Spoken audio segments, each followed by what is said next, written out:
First time for you at the Grand Canyon? Yeah, it is. I was born and raised here, not here, but in Vegas. So, Around the corner. here we go. We've talked about it. You've seen pictures. Yeah. This is it.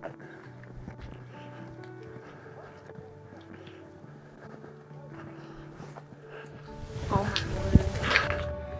This is your first shot. What do you think of that?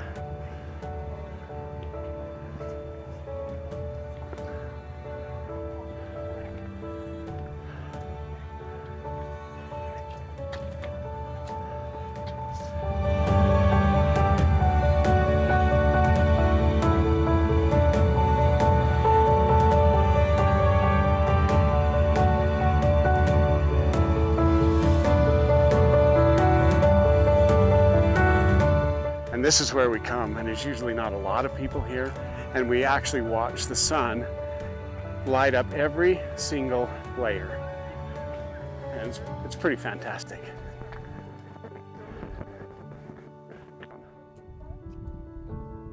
Okay, this is a 3D model of the canyon, and we're actually standing right out here at Mather Point. And so when we look across, all the way across the canyon over here, we're looking up more than 1,000 feet. So this same Kaibab Plateau, which is the top here, is more than 1,000 feet below the Kaibab Plateau over there, all the way across the canyon. And if you look, it's really kind of hard to see that river down there, but you can see down at the very bottom just a little teeny segment of the river. And this canyon right here, if you look across all the way up, this canyon right here is that cut that goes all the way up through.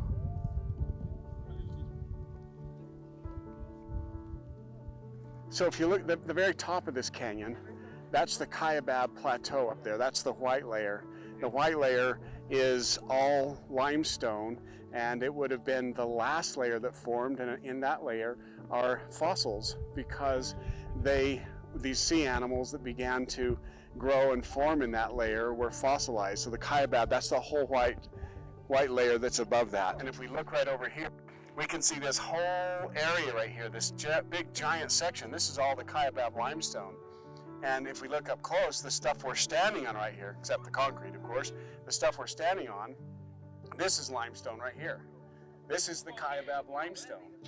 And this is calcium carbonate, and in this calcium carbonate, there are fossils. There may not be fossils right in this section, but throughout this whole Kaibab limestone formation, there are fossils of snails and little animals that were starting to grow and starting to produce in the after flood waters.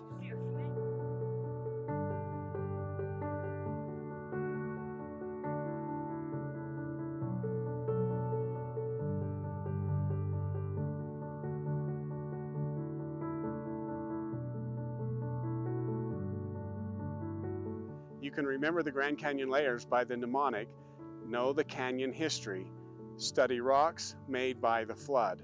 Each letter designates a different layer that you can look at and remember: the Kaibab limestone, the Toroweap Formation, the Coconino sandstone, and all the way down to the very bottom layers, which are Tapete sandstone and foundation rock like Zoroaster granite and Vishnu schist, which we can see at the very bottom of this series, right here in this part of the canyon.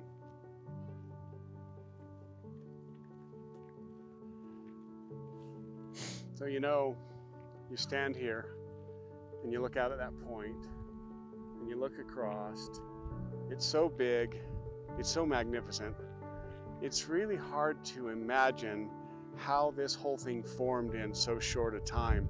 And to really understand this, to understand the creation, to understand the flood, changes everything. Water, like we've discussed in almost everything that we see, water is a forming agent, but not over hundreds of thousands or millions of years, but in the actual formation of the layers, the making of sandstone, the making of the limestone. And when we look here, we literally see a testimony of time in a really compacted, short period of about a year, that this entire sequence was laid down in about a year. It's just an amazing testimony of the creation.